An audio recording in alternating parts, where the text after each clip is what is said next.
평생을 바쳐 일군 내 회사를 자녀에게 물려주려고 할 때 그 가치의 절반 가까이가 세금으로 사라질 수 있다는 사실 혹시 생각해 보셨나요?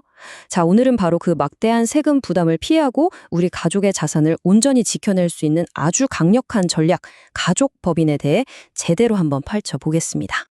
우리 회사의 최대 주주는 국세청이다. 이 말이 정말 뼈아프게 들리실 수 있습니다. 실제로 많은 성공한 대표님들이 평생의 노력이 결국 막대한 세금 앞에서 희적되는 그런 냉혹한 현실과 마주하곤 하죠. 정말 열심히 해서 회사를 이만큼 키워놨는데 그 보상이 증여세, 상속세, 양도세, 배당세라는 거대한 청구서로 돌아온다면 너무 억울하지 않겠어요? 그런데 만약 이걸 피할 수 있는 더 나은 방법이 있다면 어떨까요? 그래서 오늘 이 시간에는요, 이 문제를 해결할 명확한 로드맵을 보여드리려고 합니다.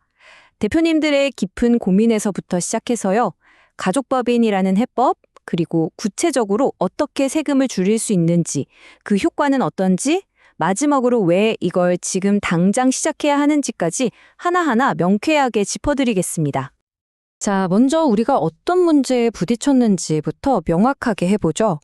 우리가 가진 자산을 자녀에게 직접 물려주려고 하면요, 최대 50%에 달하는 엄청난 개인 세율을 적용받게 됩니다. 정말 어마어마하죠. 바로 이 지점, 이 엄청난 세율 차이가 오늘 우리가 얘기할 전략의 모든 것이라고 할 수 있습니다. 개인에게 적용되는 최대 50%라는 높은 세율의 길이 아니라 법인을 활용해서 훨씬 낮은 세율의 길로 방향을 트는 거죠.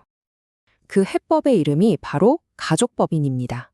이게 대체 뭘 의미하는 건지 지금부터 명확하게 한번 짚고 넘어가 보겠습니다.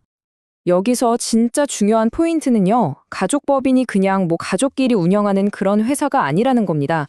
이건 오직 세금을 효율적으로 줄이면서 자산을 이전하고 사업을 승계하기 위한 목적으로 아주 전략적으로 설계 된 일종의 금융도구라고 이해하셔야 합니다. 자, 그럼 이게 도대체 어떻게 작동하는 건지 그 속을 한번 들여다볼까요? 핵심 전략은 생각보다 간단해요. 딱 3단계로 이루어집니다. 이 3단계를 거치면서요, 부모님의 회사에서 우리 자녀들의 가족법인으로 부가 합법적으로 그리고 꾸준히 흘러 들어갈 수 있는 일종의 파이프라인이 만들어지는 겁니다. 매년 이 길을 통해서 자산이 안전하게 옮겨가는 거죠. 이 전략의 마법은 바로 차등 배당이라는 것에 숨어 있습니다. 만약에 개인 주주인 자녀에게 배당을 몰아주면 그건 바로 증여세 대상이 되거든요. 하지만 주주가 법인일 경우에는 이야기가 달라집니다. 법인 주주에게 차등 배당하는 건 합법이거든요. 바로 이 점을 이용해서 세금 부담 없이 자금을 가족법인으로 옮기는 겁니다. 그렇다면 가장 궁금한 거, 실제로 세금이 얼마나 줄어들까요? 이 놀라운 절세 효과의 비밀은요, 바로 수입 배당금 입금 불산입이라는 아주 중요한 세법 규정 하나에 달려 있습니다. 말이 좀 어렵죠? 이게 바로 전체 전략을 움직이는 엔진 같은 건데요. 아주 간단하게 말하면 법인이 다른 법인한테서 받은 배당금에 대해서는 세금을 또 물리지 않도록 해주는 그런 이중과세 방지 장치라고 보시면 됩니다. 여기 표를 보시면 가족법인이 모기업의 주식을 많이 가질수록 비과세 혜택이 어마어마하게 커지는 걸 볼 수 있죠. 만약에 50%를 넘게 가지면 배당금 전체에 대해 세금을 한 푼도 안 낼 수도 있습니다. 근데 정말 주목할 점은 지분이 20%가 안 되더라도 상당한 혜택이 있다는 거예요. 자, 그럼 이게 얼마나 강력한지 구체적인 숫자로 한번 체감해 볼까요? 예를 들어서 대표님 회사가 20% 이상 지분을 가진 가족법인에 3억 원을 배당했다고 한번 가정해 보겠습니다. 바로 이 경우에 법에 따라서 배당금 3억 원 중에 무려 80%가 과세 대상에서 그냥 제외됩니다. 네, 이게 바로 이 전략의 핵심, 게임 체인저입니다. 그러니까 3억 원이라는 큰 돈을 배당받았는데도 세금을 계상하는 기준이 되는 소득은 단 6천만 원뿐이라는 뜻입니다. 이건 가장 낮은 법인세율 구간에 해당하죠. 만약 이걸 개인에게 직접 증여했다면 내야 했을 세금과 비교하면 절감 효과는 정말 상상을 초월합니다.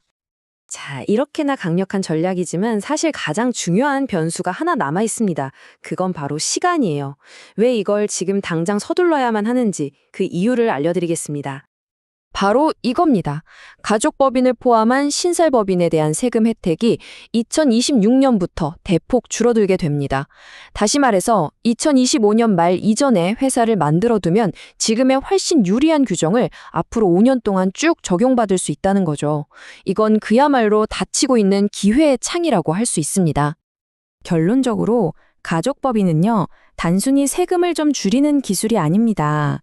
이건 높은 개인세율이라는 부담을 낮은 법인세율로 전환시키고 자녀의 개인 돈이 아니라 회사의 이익으로 세금을 내게 하면서 결정적으로 시간을 우리 편으로 만드는 아주 합법적이고 강력한 자산보호 전략인 셈입니다.